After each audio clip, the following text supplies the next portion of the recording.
We know Adley Rutschman will be the Orioles' starting catcher in 2025, but the question is, who will be his backup? Did James McCann do enough this season to earn another contract with the Orioles? We'll break down McCann's 2024 and try to answer that question coming up on this episode of the Locked On Orioles podcast.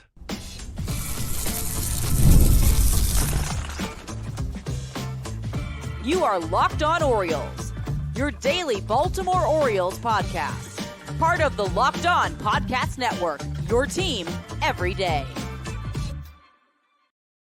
Hey there, Orioles fans. Today is Monday, October 21st, 2024, and welcome back into the Locked On Orioles podcast, part of the Locked On Podcast Network, your team every day. As always, I'm your host, Connor Newcomb, and coming up on today's episode, we are continuing our Orioles 2024 player season review series, where we go through almost every player on the 40-man roster, and they get their own episode recapping their 2024 season. And today, we will talk about James McCann, his second season with the O's. We'll talk about what went right, what went wrong, and then what the biggest offseason storyline is for McCann, which is, of course, his impending free agency and his chances of being back with the Orioles next year. But that's all coming up on this episode of the Locked On Orioles podcast, which is brought to you by Prize Picks. Download the app today and use code LOCKEDONMLB to win $50 instantly when you play your first $5 lineup. And that's at Prize Picks. Run your game. So it's James McCann. Let's talk about it. Listen, I know he's the backup catcher for this Orioles team. It's not the most important position, probably pretty far down the ladder of the 26 players you have on your roster. But here's the other thing. James McCann started one of the Orioles' 2 postseason games. And here's the other thing. He is very well respected as a veteran in that clubhouse. So while he doesn't have the most amount of production on the field, he means something off the field as well. And it's something you got to take into consideration when having this conversation. So let's talk about James McCann's 2024 season. And let's begin with what went right for McCann. And that is where we're going to kick things off. He has been truly a clubhouse leader for this team. Everyone I've talked to about kind of who the leaders are in that clubhouse pegs McCann as one of, if not the top veteran leader in the clubhouse. He's a guy who's been around the block. He's played for multiple different teams. He's been a starter. He's been a backup. He's had success. He's really struggled. He's played all the roles. He's hit his 10 years of service time in the big leagues already as well. He has done a lot in this game, and he passes over a lot of that knowledge and is one of the vocal leaders in that clubhouse, but he also leads by example. And I mean, you never want to see this happen to any other Orioles player, any other player in general, but the dude got hit in the face, in the nose, by a 95-mile-per-hour fastball in the first inning.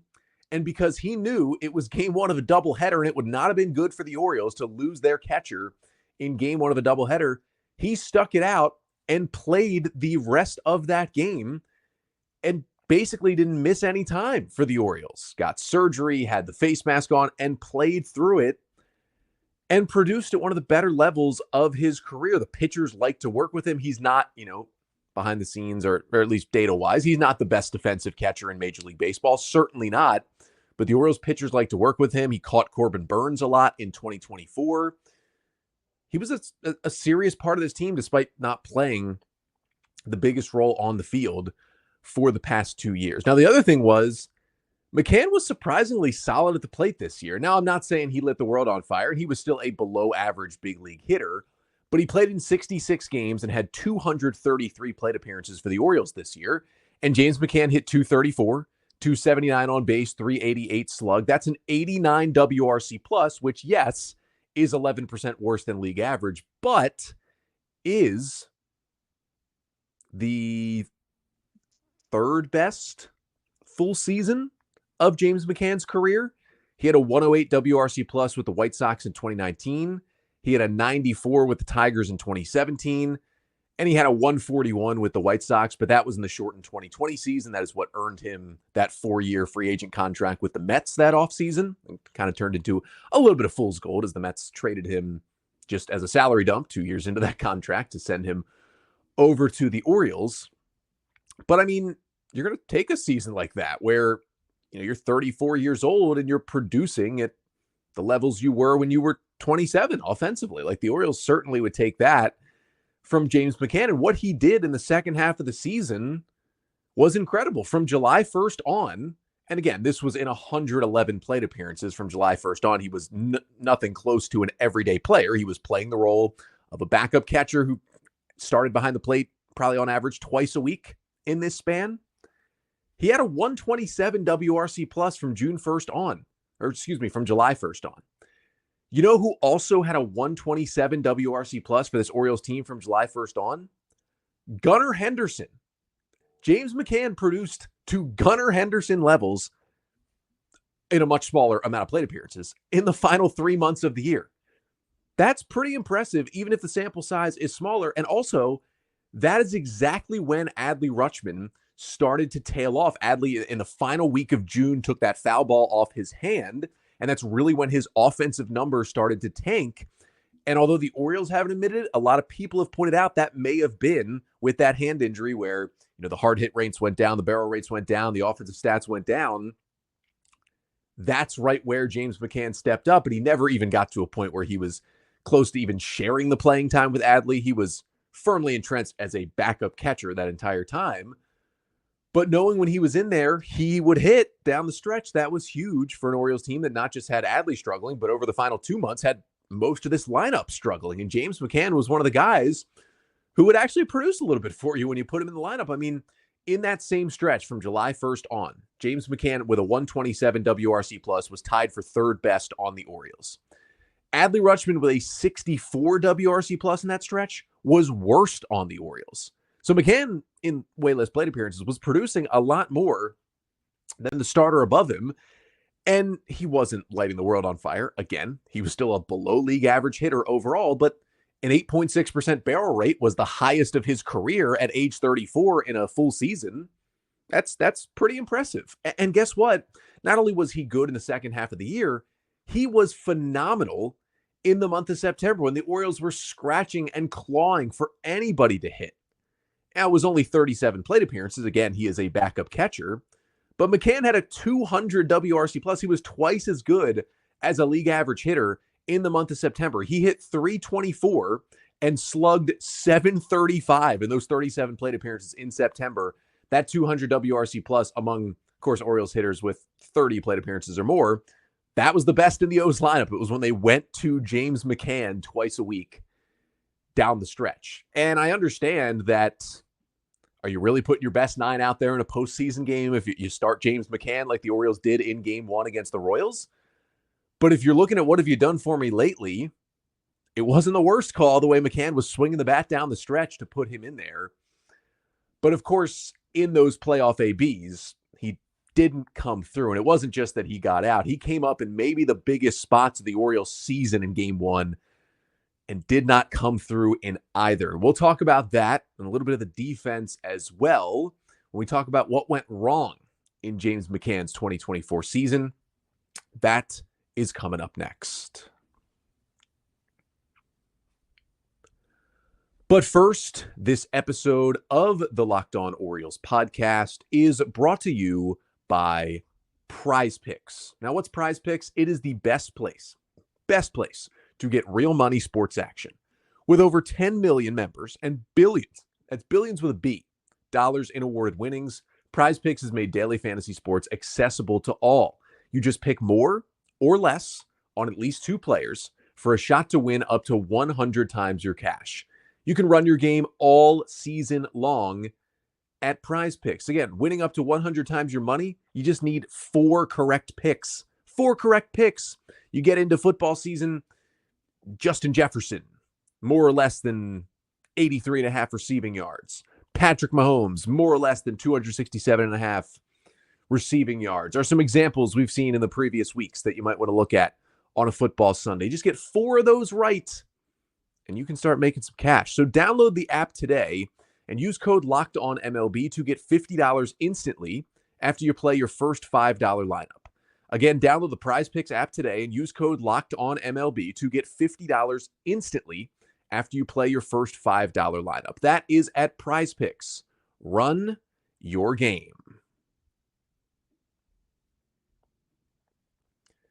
So So we are talking Orioles backup catcher James McCann, the veteran in his second season with the Orioles after he was traded to the O's from the Mets before the 2023 season. Mets eating most of his salary after they were kind of fed up with his fairly large contract and fairly low production in New York. And he came in, he's been a really nice backup catcher for Adley Rutschman and the Orioles over the past 2 years. We talked about, though, what went right in 2024. Now let's talk about what went wrong. And despite the fact that he was closer to league average as a hitter than usual, and he was really, really good down the stretch of the season, he still certainly had his stretches of offensive struggles when he went out there. He was still James McCann at the end of the day. He was 4 for 34 at the plate in May.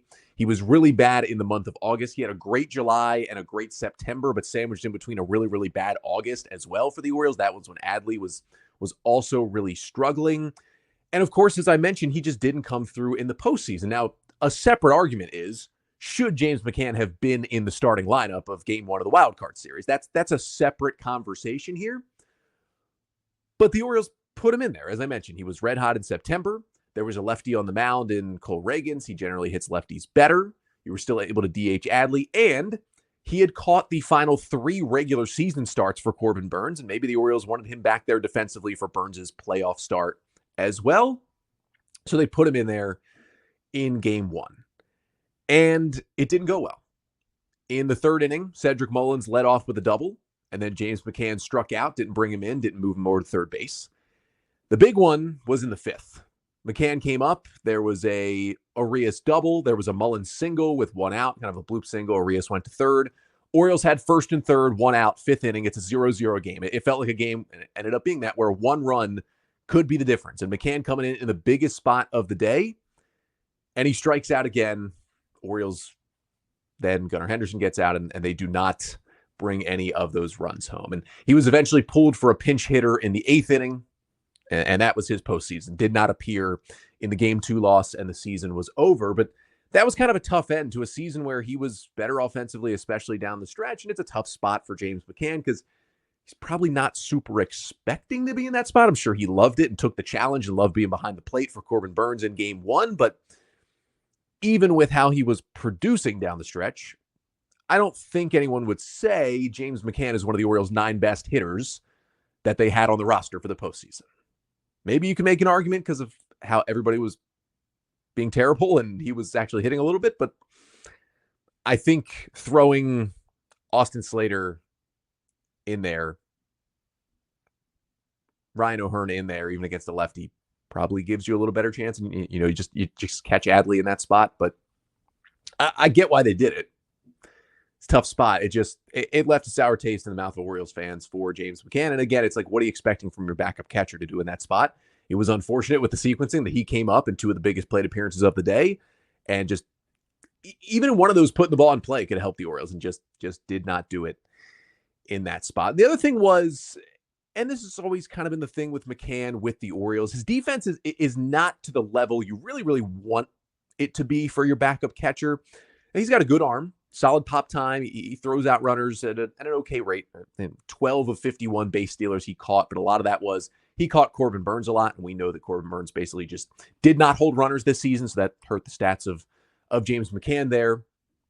But it was about league average when it comes to caught stealing numbers. Adley was a little bit better in that category.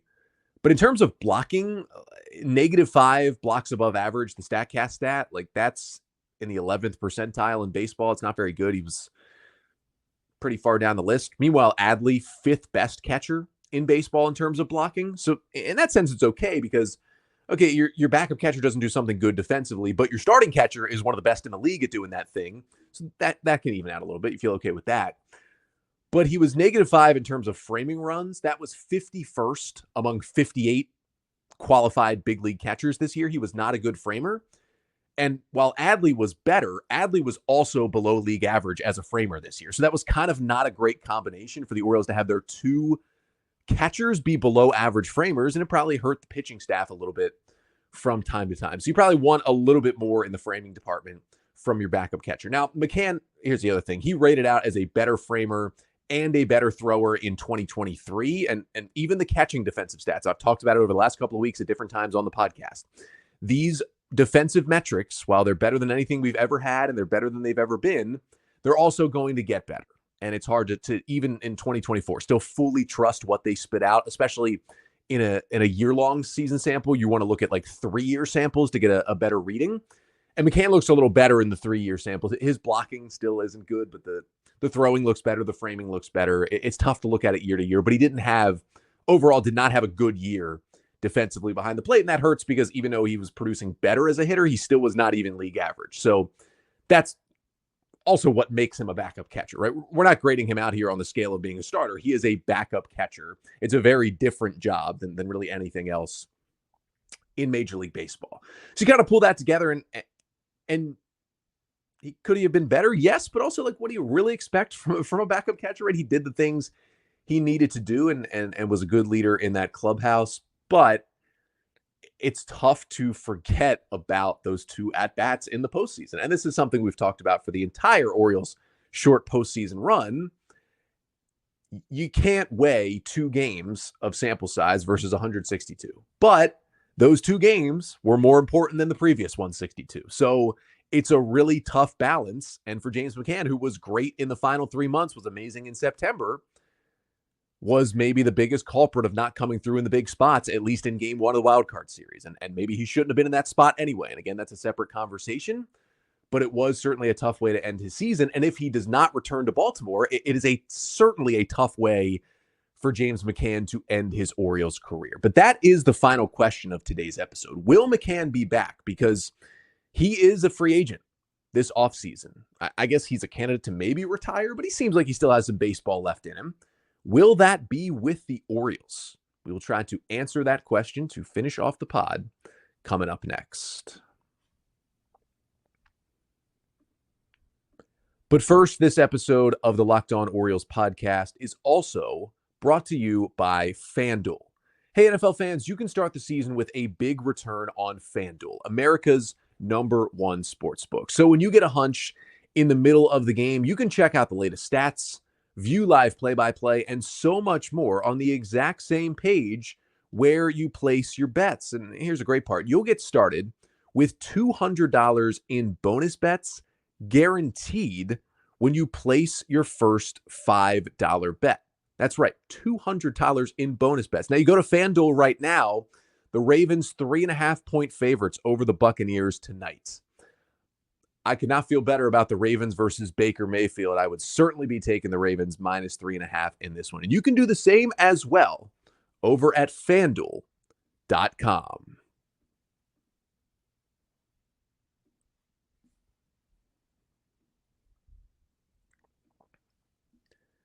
So to finish things off on our James McCann season review episode, we talk about what is the biggest storyline for McCann heading into 2025. And of course, it is, will the Orioles bring him back? James McCann is a free agent this offseason. He kind of got his nice big deal already from the Mets. They paid most of that on the final 2 years to send him in that trade over to Baltimore before the 2023 season. And my personal opinion is I would be totally fine with James McCann back as the backup catcher for one more year in 2025. Spotrac has him as like a 1 year, $3 million deal for his market value. I think it'd be more like 1 year, $5 or $6 million to bring McCann back as the backup catcher. I would be absolutely fine giving James McCann 1 year, $5 million to return as Adley's backup. Again, the bat is still playable. He finished strong. He's solid enough back there defensively, and he can improve on some things, but the Orioles pitchers love to work with him. And as I mentioned, he is a really, really good part of this clubhouse. He is a big-time veteran leader in there, and it's something that's been talked about since the Orioles had their early exit. Do they need more adults in the room, more veteran presence? Well, if you lose McCann, you take out one of the biggest ones, and that could be tough for that clubhouse as well. And I think it's just great for Adley to have him back there. And then when Samuel Basallo hopefully defensively is ready to take over, at least as the backup catcher or a 1-2 punch in 2026, that can happen.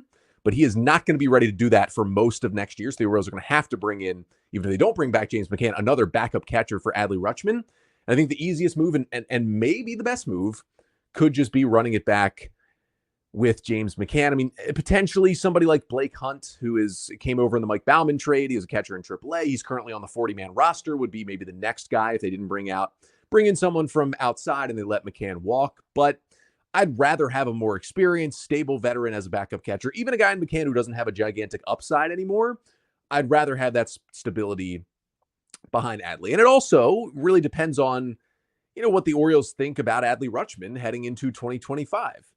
I don't think that they think that the final 3 months of the season are what Adley's going to be for the rest of his career, quite frankly, because that's not what it will be. I truly think there was some sort of injury he was dealing with, despite the fact that the Orioles and Adley don't want to say it down the stretch. There was something going on there. I think he's going to be rearing and ready to go coming into spring training 2025 and will be once again an all-star catcher in the American League who produces at the plate. But in a perfect world, I think James McCann, again, great veteran. I think it'd be great to have him back. But also, I would love to have a great framer back there who can swing it a little, just in case Adley is going through some tough stretches again next year. And there'll be another episode later this offseason, once James McCann officially becomes a free agent, where I'll truly break down like all the free agent catchers out there that the Orioles could go after for a backup. But Danny Jansen is a guy I've got my eye on, 29-year-old right-handed hitting catcher, 89 WRC plus this year, equal to McCann. But that was a kind of a slumping year. His last 3 seasons with the Blue Jays, he was really, really good offensively. You might know him as an Orioles fan because Jansen has killed the Orioles in his career. He's also the best blocker in baseball via StatCast. So what a combo that would be between Jansen and Adley, number 1 and number 5 blocking. No wild pitches, just no wild pitches, no pass balls. He also, framing and throwing, took a step back this year. They've been better in the past. Kyle Higashioka, the home run stroker. I mean, he is 34 years old, but he was 5% better than the league average with the bat this year. That was his best offensive season ever. He was hitting homers in the playoffs. He's not a good thrower or a blocker, but he is a good framer back there and can swing it. That's kind of the perfect combo for me for, even though he's older, you only give him a 1-year deal. Now, maybe with the way he produced this year, someone wants to make him their starter, but if he's willing to be a backup and leave San Diego as a free agent, maybe he comes to Baltimore. And then Elias Diaz, another interesting guy, 2023 All-Star Game MVP. Then was bad this year and got DFA'd by the Rockies, was not good offensively, was picked up by the Padres late in the year to be their backup. He is 33 years old, and who knows what the bat's going to be. It's been really good in the past. It fell off a cliff this year, but he's a good framer. He's a good thrower. He's always been a pretty good defensive catcher back there, and so could really be a nice bounce-back candidate on a 1-year deal, a guy like Elias Diaz to bring him in there. But again, that is all if James McCann either retires or just signs with someone else and does not return to the Orioles in free agency. If I had to guess right now, I think I would guess the Orioles bring back McCann for 1 more year. I would like to see it too. Again, everything I've heard sounds like he's such an important part of the veteran leadership in that Orioles clubhouse. And he does enough defensively, offensively to warrant being still a big league backup catcher on a good baseball team, which the Orioles are. So I just think they lean that way, but I don't think it's a given, right? And if they feel like someone like Higashioka, Jansen, Diaz, whomever has a much higher upside for this team and can still be a solid veteran to have in that clubhouse, I think they would make the switch there. Also, it depends on what they think of Adley. If the Orioles, like early in the offseason, sign McCann to a 1-year, $5 million deal, I think that tells you immediately they are not worried about Adley Rutschman at all.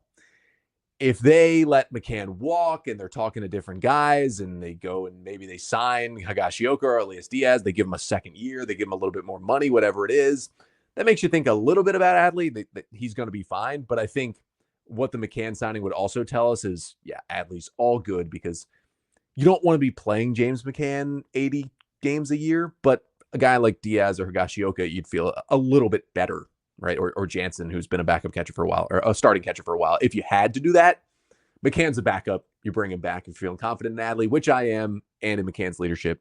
I'd like to see him back in Baltimore next year. But let me know in the comments here on the Locked On Orioles YouTube page. Make sure to like, comment, and subscribe. Also, make sure you're leaving a 5-star rating and a review wherever you listen to the pod, whether it's Spotify, Apple Podcasts, wherever. But let me know in the YouTube comments. Would you say it is he would cost a 1-year, $5 million deal. Would you bring back James McCann to be Adley's backup for 1 more year in 2025? Let me know in the YouTube comments here. That'll do it for today's episode, but we are back tomorrow. The season review series continues. We are going to move on tomorrow's episode to another player who isn't known for his bat, is known for some other skills, but had some injury concerns this year and now has some questions going into next year. Jorge Mateo had his season cut about 2 months short, might not be ready for opening day next year.